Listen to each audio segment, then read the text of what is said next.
Picture this. A woman stands at the altar in a dress that cost more than she made in 5 years. Cameras flash. Champagne flows. The world watches as a billionaire real estate mogul places a ring on the finger of the woman who used to clean his floors. Everyone calls it a modern fairy tale. But 3 days later, she's gone. Vanished. No note. No trace. Just an empty hotel room and a husband who can't explain where his wife went. The police suspect him. The media destroys him. His own mother tells investigators, quote, "I knew she wasn't stable," end quote. But when detectives finally locate a leather journal hidden behind a loose brick in the mansion where she used to work, they find pages that reveal something nobody saw coming. Not a suicide note, not evidence of a runaway bride, but names, dates, conversations, and one sentence written in shaky handwriting that would ultimately lead to an arrest that shocked an entire nation. This is not a love story. This is a story about what happens when someone's fairy tale becomes someone else's nightmare. My name is Detective Sarah Chen, and I'm about to walk you through one of the most disturbing cases I've ever worked. Not because of violence, not because of blood, but because of how easily a person can disappear when the people with power decide they want them gone. This case taught me that sometimes the most dangerous place you can be is inside a family that never wanted you there in the first place. And before we dive deeper, let us know in the comments where you're watching from. We'd love to hear from you, and if you're new here, click on the subscribe button so you never miss any of our upcoming videos. Her name was Emma Hayes, 27 years old, brown eyes, quiet smile, the kind of person who remembered your coffee order and asked about your kids. She grew up in a small town in Ohio. Her father died when she was 12. Heart attack, no warning. One day he was coaching her soccer team, and the next day he was gone. Her mother worked 2 jobs after that. Grocery store cashier during the day, hotel cleaning crew at night. Emma watched her mother come home with swollen feet and bloodshot eyes, and she made a promise to herself. She would work hard. She would make something of herself. She would make sure her mother never had to clean another toilet for minimum wage. But life doesn't care about promises. Emma graduated high school with decent grades but no money for college. She took a job at a diner, then a retail store. Then she saw an ad online, live-in housekeeper needed for private estate, room and board included, competitive salary. She applied. 2 weeks later, she was packing her suitcase and moving into a mansion in Connecticut that had more bathrooms than her childhood home had rooms. The estate belonged to Marcus Donovan, 39 years old, CEO of Donovan Holdings. Shopping centers across the Midwest. His face appeared on the covers of business magazines. His name appeared on donor lists for hospitals and universities. But the man Emma met on her first day wasn't the confident executive from the glossy photos. He was tired, grieving. His wife Catherine had died 8 months earlier. Cancer, pancreatic. She went from diagnosis to funeral in 11 weeks. Marcus had been sleepwalking through life ever since. Emma wasn't hired to be his therapist. She was hired to keep his house running, make sure the kitchen was stocked, make sure the floors were clean, make sure everything looked perfect even though nothing felt right. She did her job quietly. She learned his routines. Coffee at 6 in the morning, black, no sugar. He left for the office at 7:30. He came home at 8 or 9, or sometimes not at all. When he was home, he worked in his study. She could hear him on phone calls through the door, numbers, contracts, deals, the language of someone who spent more time building empires than building relationships. But then small things started to change. One morning, Marcus walked into the kitchen and saw Emma reading at the table during her break. It was a biography of Eleanor Roosevelt. He paused. His late wife, Catherine, had loved that book. He asked Emma what she thought of it. She looked up, surprised that he was even speaking to her. She said she loved how Eleanor didn't let anyone tell her who she was supposed to be. Marcus nodded. He poured his coffee. He left. But the next morning he asked her another question, and the morning after that. Slowly, a routine formed. Not planned. Not formal. Just two people talking in a kitchen before the rest of the world woke up. 6 months into her job, Emma's mother called with news. The hospital bills from her father's death 12 years ago had finally been paid off. Emma's mother cried on the phone. She said she could finally breathe. Emma sat on her bed in the small room above the garage and cried too. Not sad tears. Relief. She thought about how far they'd come, how much her mother had sacrificed. She thought about how she was finally making enough money to send some home each month. She felt like maybe things were starting to go right for the first time in a long time. Marcus noticed the change in her. She seemed lighter. She smiled more. One evening after work, he asked if she wanted to join him for dinner. Not as his employee, just as company. He said the house felt too big when he ate alone. Emma hesitated. She knew how it might look, but she also knew he wasn't asking for anything inappropriate. He was just lonely. So she said yes. They ate pasta that Emma had made. They talked about books, movies, their childhoods. He told her about growing up with parents who measured success in dollars. She told him about growing up with parents who measured success in whether everyone had enough to eat. It was the first real conversation she'd had in months. It was the first real conversation he'd had since his wife died. Over the next year, their friendship deepened. It wasn't romantic at first. It was just two people who understood what it felt like to lose something. For Emma, it was the childhood she never got to have. For Marcus, it was the wife he thought he'd grow old with. They filled the gaps in each other's lives without realizing it. He started coming home earlier. She started staying up later. They watched old movies in the living room. They took walks around the property. He told her about business deals that excited him. She told him about the nursing program she wanted to apply for someday. He asked why she hadn't applied yet. She said she couldn't afford it. He said he'd pay for it. She said, absolutely not. He respected that. But he also kept bringing it up. Then, one night, everything shifted. They were sitting on the back patio. It was late summer. The air smelled like cut grass and honeysuckle. Marcus turned to Emma and said something that surprised both of them. He said, "I haven't felt this comfortable with someone since Catherine died." End quote. Emma didn't know what to say. She felt it too, but saying it out loud felt dangerous. She worked for him. She lived in his house. There were lines that couldn't be uncrossed. But Marcus kept talking. He said he knew it was complicated. He knew people would judge. But he also knew that life was short and unpredictable, and he didn't want to waste time pretending he didn't care about her. Emma's heart was racing. Part of her wanted to run back to her room and pack her bags. Part of her wanted to stay exactly where she was. She asked him what he was really saying. He looked at her and said, "I'm saying I'd like to take you to dinner, a real dinner, not as your employer, as someone who wants to know you better." End quote. Emma felt tears in her eyes. She'd spent so many years being invisible, working jobs where people didn't even learn her name. And here was someone who saw her, really saw her. She said yes. They kept the relationship private at first. Emma still lived above the garage. Marcus still went to the office. But now, when he came home, they cooked dinner together. They talked for hours. They laughed in a way neither of them had laughed in years. 3 months into dating, Marcus told his mother, that conversation did not go well. Vivian Donovan was 72 years old. Silver hair, tailored suits. A woman who measured people by their pedigree and their bank accounts. When Marcus told her he was dating Emma, she actually laughed. She thought he was joking.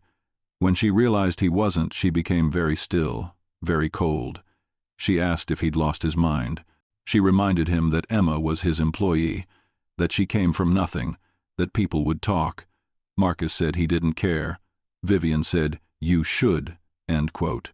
She left his house that night and didn't speak to him for 2 weeks. But Marcus didn't back down. He introduced Emma to his friends. Some were kind.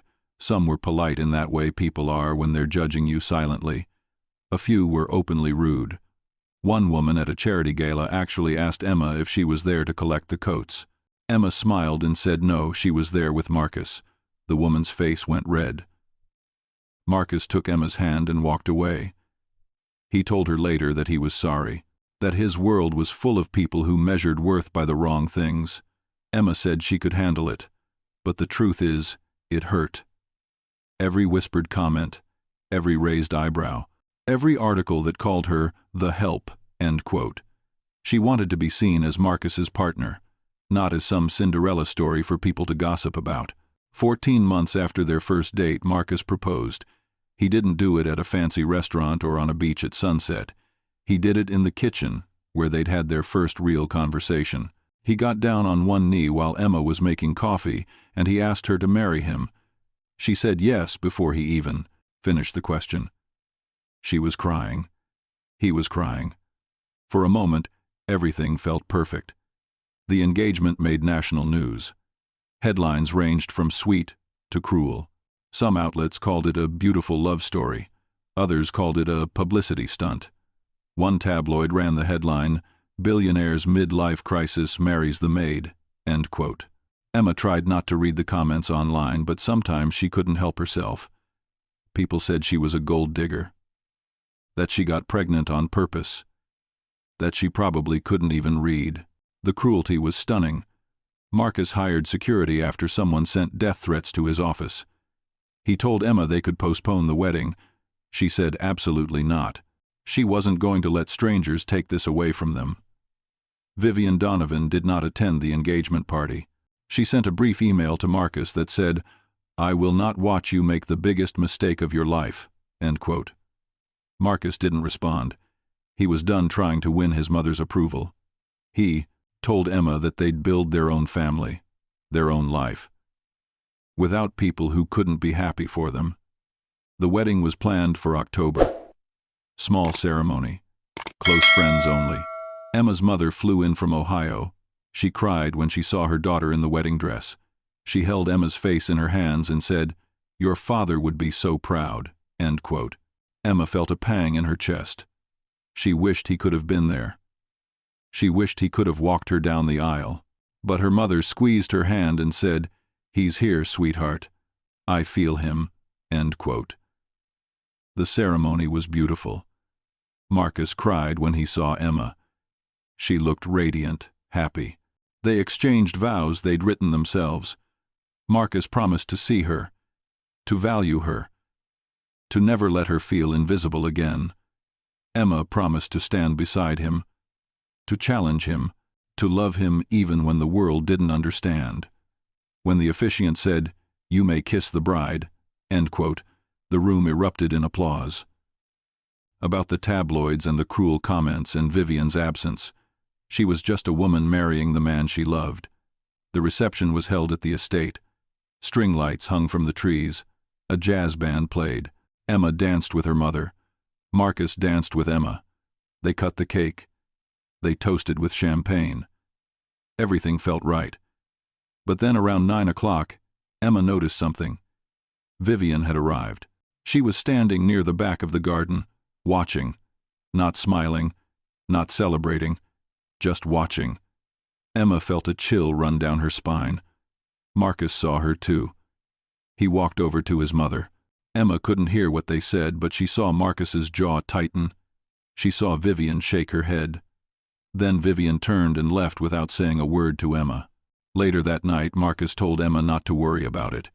He said his mother would come around eventually. Emma wanted to believe him. But something about the way Vivian had looked at her made her uneasy. It wasn't anger. It was something colder, something that felt like calculation. The next morning, Marcus and Emma flew to the Bahamas for their honeymoon. They stayed at a private resort, white sand beaches, crystal blue water. It should have been perfect, and for the first 2 days it was.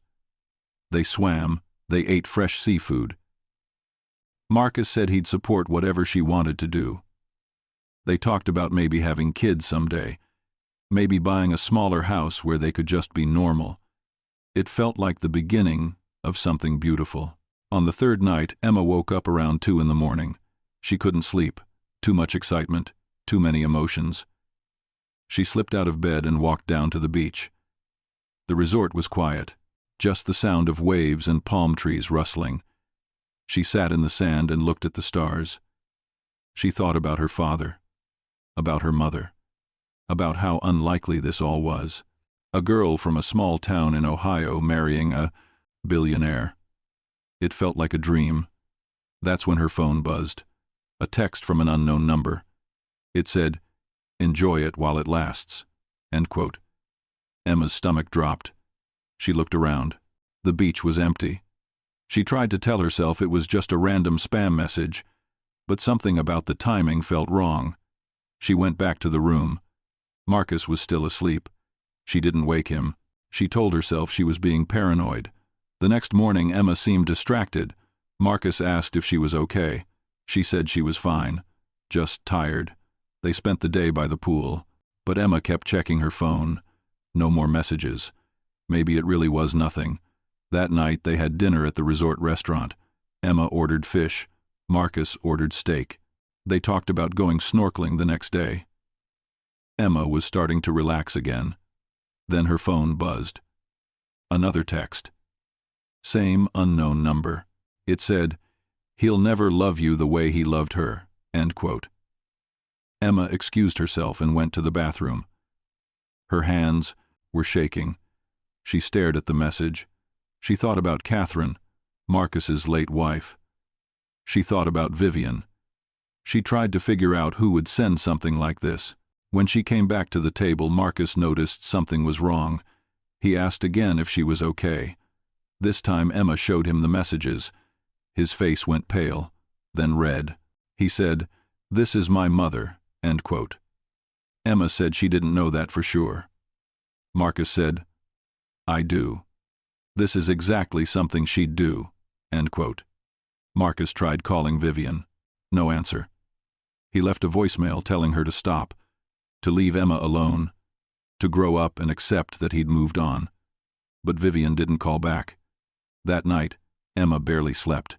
She kept thinking about the messages, about Vivian's cold stare at the wedding, about how much Vivian clearly didn't want this marriage to happen. Marcus held her and promised everything would be okay, but Emma couldn't shake the feeling that something was very wrong. The next morning, Emma woke up, before Marcus again. She decided to take another walk on the beach to clear her head. She left a note on the nightstand that said, "Couldn't sleep, went for a walk, be back soon, love you." End quote.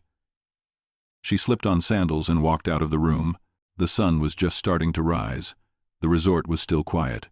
She walked along the shoreline, letting the water wash over her feet.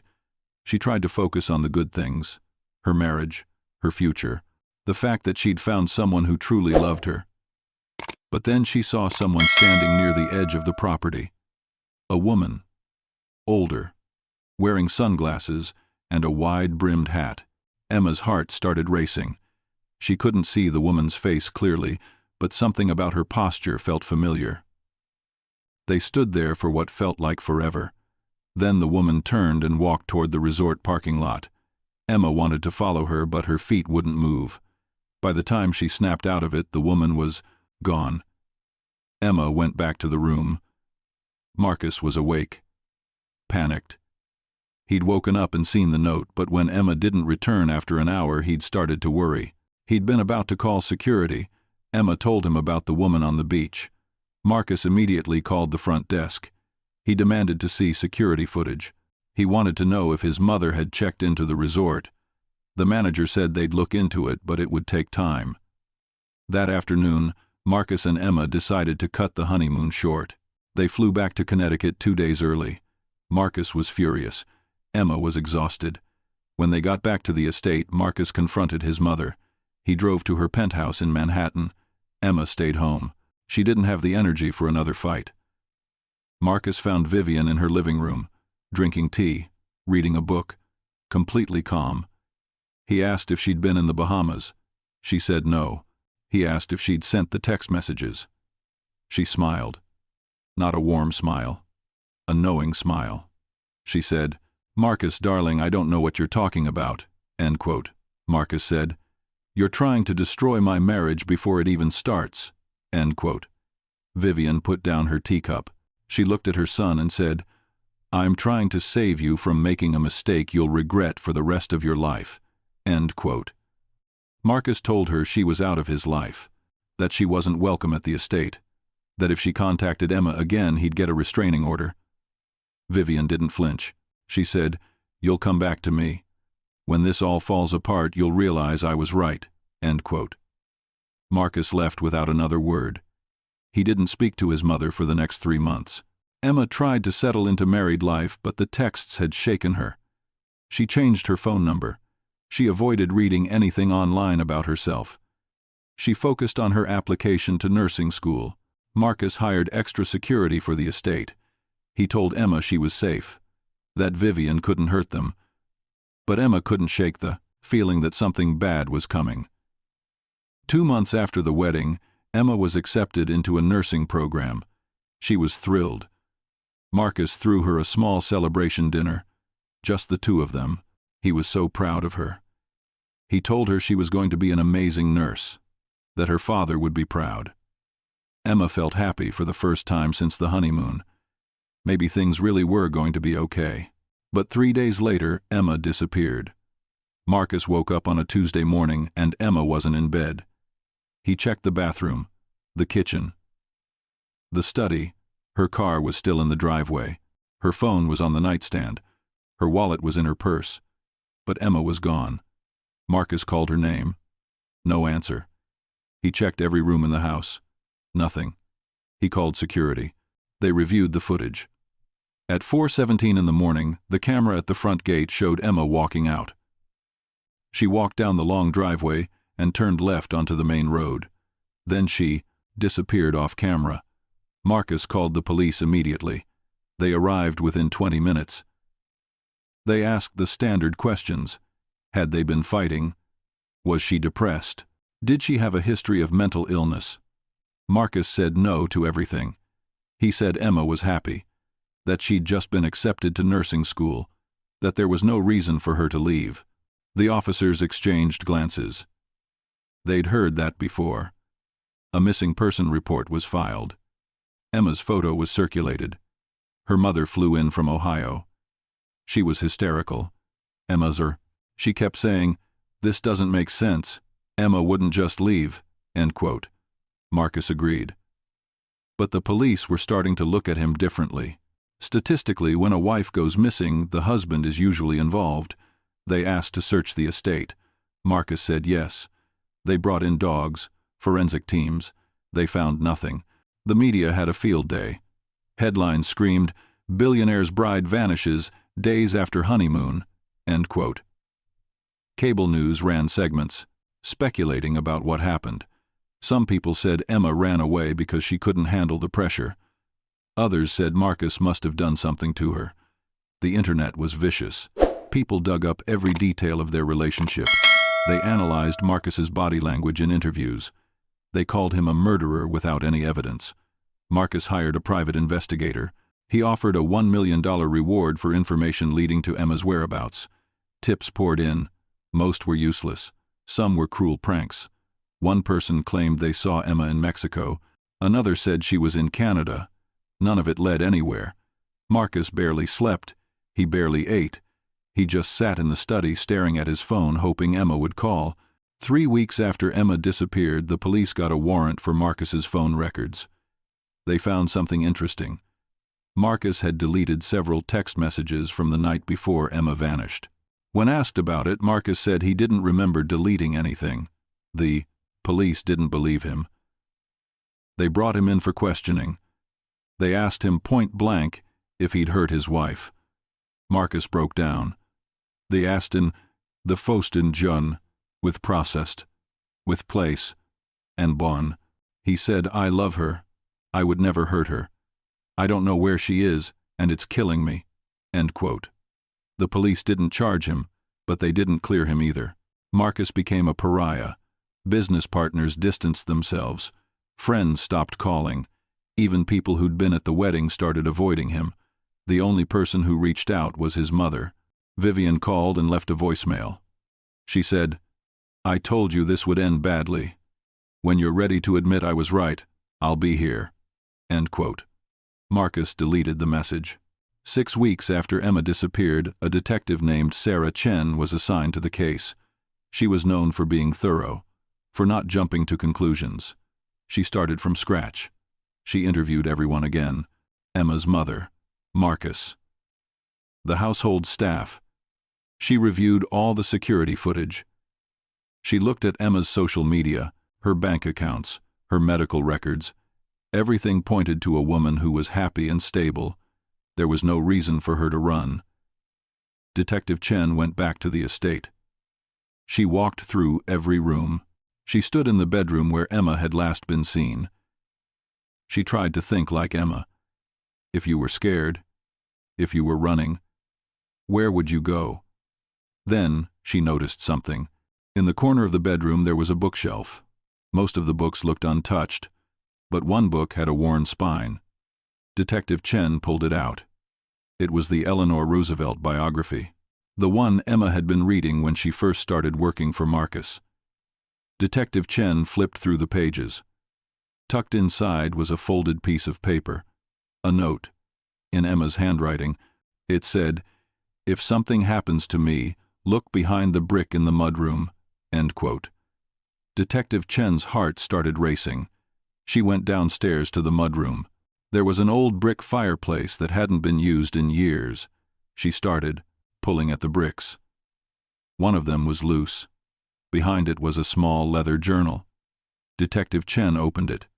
The first entry was dated 8 months earlier, right around the time Marcus had proposed. The entries detailed everything: the anonymous text messages, the woman Emma had seen on the beach in the Bahamas. But there was more, much more.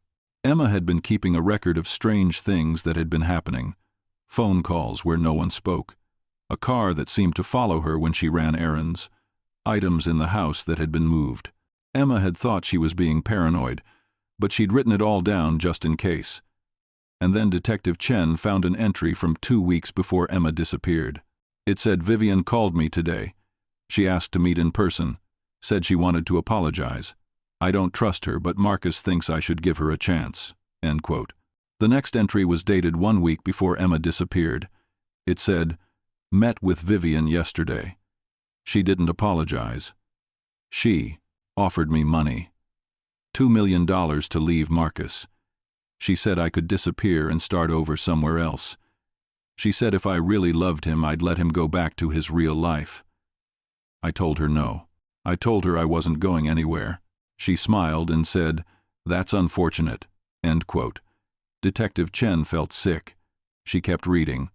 The final entry was dated the night before Emma disappeared. It said, "I'm scared. Vivian called again tonight. She said I made the wrong choice. She said I don't understand the kind of family I married into. She said people like me don't survive in her world. I wanted to tell Marcus, but he's been so stressed. I don't want to make things worse. I'm writing this down because I have a bad feeling. If something happens to me, it's not Marcus. It's her." End quote. Detective Chen immediately called for backup. They brought Vivian Donovan in for questioning that same day. Vivian arrived with her lawyer. She was calm, poised. She denied everything. She said she'd never offered Emma money, never threatened her, never even spoken to her privately. Detective Chen showed her the journal. Vivian's face didn't change. "Emma," she said, "anyone could have written that." End quote. But Detective Chen wasn't done. She'd already started pulling Vivian's phone records, financial records, security footage from the resort in the Bahamas. And she found something. Vivian had been in the Bahamas. She'd checked into a hotel under a fake name 3 miles from where Marcus and Emma were staying. She'd rented a car. And the car's GPS showed she'd driven to their resort the morning Emma saw the woman on the beach. Vivian's lawyer told her to stop talking. But it was too late. Detective Chen had enough to get a warrant. They searched Vivian's penthouse. They found burner phones, receipts for cash withdrawals totaling over $50,000. And they found something else: a business card for a private psychiatric facility upstate. Detective Chen drove to the facility that same day. She showed Emma's photo to the staff. At first they said they couldn't share patient information. But when Detective Chen explained this was a missing person investigation, they checked their records. Emma Hayes Donovan had been admitted 6 weeks earlier, under a different name. The paperwork had been signed by someone claiming to be her sister. They took her to a locked wing, and there in a small room with barred windows was Emma. She was thin, pale, terrified. When she saw Detective Chen, she started crying. She said, "I'm not crazy. I'm not supposed to be here. Please, you have to believe me." End quote. Detective Chen told her she believed her, that she was safe now, that they were going to get her out. Emma kept saying, "It was his mother. She took me. She said nobody would believe me." End quote. The facility staff was horrified. They'd been told Emma was a danger to herself, that her family had committed her for her own safety. The paperwork had looked legitimate. They'd had no reason to question it. Detective Chen called for an ambulance. Emma was taken to a real hospital for evaluation. And then Detective Chen arrested Vivian Donovan. The case made headlines again, but this time the story was different. Billionaire's mother arrested for kidnapping daughter-in-law. End quote. The details that emerged were shocking. Vivian had hired people to watch Emma, to follow her, to scare her. And when Emma wouldn't take the money and leave Marcus voluntarily, Vivian had decided to make her disappear. She'd hired 2 men to grab Emma the morning she left the estate. They'd drugged her, forged commitment papers, and delivered her to the psychiatric facility where she'd been held against her will for 6 weeks.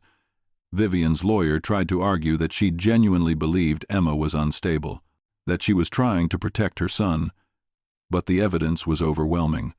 The journal, the phone records, the financial records, the testimony from the men Vivian had hired who'd agreed to cooperate in exchange for reduced sentences. Vivian was charged with kidnapping, conspiracy, fraud. The trial lasted 3 months. The jury deliberated for 4 hours. Guilty on all counts. Vivian Donovan was sentenced to 15 years in federal prison. Marcus sat in the courtroom and watched his mother being led away in handcuffs. He felt numb, angry, heartbroken. This was the woman who'd raised him, who'd taught him about business and legacy and family name, and she'd tried to destroy the one person who'd made him feel human again. Emma spent 2 weeks in the hospital recovering physically and emotionally. Marcus never left her side. He apologized over and over, even though none of it was his fault. Emma told him she didn't blame him, that she knew he'd been looking for her, that she knew he loved her. But the trauma of what happened changed her. She had nightmares, panic attacks. She couldn't be alone without feeling like someone was watching her. They started therapy together, individual and couples counseling. It was slow, hard. There were days when Emma wanted to give up, days when she thought maybe it would be easier to just walk away from Marcus and everything that came with him. But Marcus fought for their marriage. He sold the estate. They bought a smaller house in a quiet neighborhood. No gates, no security cameras. Just a normal house where they could try to build a normal life. Emma eventually started nursing school. It took her longer than expected because of everything she'd been through, but she graduated 3 years later. She became a nurse at a children's hospital. She was good at her job. The kids loved her. She felt like she was finally doing something that mattered. Marcus stepped back from his company. He hired a CEO to run day-to-day operations. He wanted to spend more time with Emma, to travel, to actually live instead of just existing. They never had children. Emma said she couldn't bring a child into a world where people could be that cruel to each other. Marcus understood. They adopted 2 dogs instead, a golden retriever and a mutt from the shelter. They took long walks. They cooked dinner together. They watched old movies. They built a life that wasn't glamorous or newsworthy, but it was theirs. Vivian served 7 years of her sentence before she died of a stroke in prison. Marcus didn't attend the funeral. Emma asked him if he wanted to, and he said no. He said his mother had died the day she decided to hurt Emma. The woman in prison was just a stranger. They never spoke about Vivian again after that. Emma's mother moved to Connecticut to be closer to her daughter. She lived in a small apartment 10 minutes away. Emma visited her twice a week. They drank tea. About how proud he would have been. Emma's mother said, "You know, sweetheart, I used to worry about you ending up with someone who didn't see your worth. But Marcus sees it." Marcus said no immediately. Emma surprised him by saying maybe they should do it. She said maybe our story can help someone else who's being controlled or manipulated by family. Maybe it matters. End quote. Marcus thought about it. Then he agreed. The documentary aired 2 years later. It was called The Price of Love. End quote. It didn't shy away from the dark parts. The kidnapping, the cruelty, the way people had rushed to judgment about Marcus. The way 2 people can survive something unimaginable if they refuse to let it break them. So what does this story teach us? Maybe it's that love isn't always enough. That sometimes the people who are supposed to protect you are the ones you need protection from. Or maybe it's that strength isn't about never breaking. It's about finding a way to put yourself back together when someone tries to destroy you. Emma could have walked away from Marcus after everything his mother put her through. No one would have blamed her. But she stayed. Not because she needed his money or his name, but because she knew the difference between a man and his family's poison. And here's the question I want you to think about. If you lost everything tomorrow, your money, your status, the things you think define you, who would still be standing there? Who would fight for you when the world turned against you? Because that's the real measure of love. Not the wedding, not the ring, but who shows up when everything falls apart. Comment below and tell me what you think this story says about family and loyalty and the cost of loving someone the world doesn't want you to love. And if this story made you feel something, share it with someone who needs to hear it. Because sometimes the most powerful thing we can do is remind each other that we're not alone, that we're not crazy for wanting to be loved, and that surviving isn't the same as giving up. It's just choosing to keep going even when every part of you wants to stop.